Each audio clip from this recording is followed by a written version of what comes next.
ബാലഗോകുലം മാഹി മേഖലാ സമിതിയുടെ ആഭിമുഖ്യത്തിൽ നടന്ന ശോഭയാത്രയിൽ നൂറുകണക്കിന് ശ്രീകൃഷ്ണ രാധ വേഷധാരികൾ അണിനിരന്നു.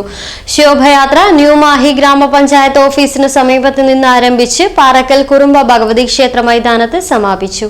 കയ്യിൽ പുല്ലാങ്കുഴലും മുടിയിൽ പീലിയും തിരികെ മയ്യയുടെ തെരുവീഥികളെ ഭക്തിയുടെ ആനന്ദലഹരിയിലാറാടിച്ച് കാൽച്ചിലമ്പുകളുടെ മണികിലുക്കി ഉണ്ണിക്കണ്ണന്മാർ നഗരവീഥികളെ ഗോകുലമാക്കി.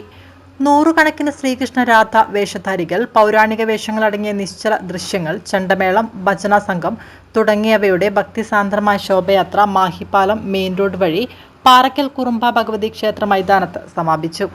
വയനാട് ദുരന്തത്തിൽ ജീവൻ നഷ്ടപ്പെട്ടവർക്ക് ശ്രദ്ധാഞ്ജലി അർപ്പിച്ചതിനു ശേഷമാണ് ശോഭയാത്ര ആരംഭിച്ചത്. ശ്രീലക്ഷ്മി ജയശീലൻ വയനാട് ദുരന്തത്തെ അനുസ്മരിച്ച് സംസാരിച്ചു.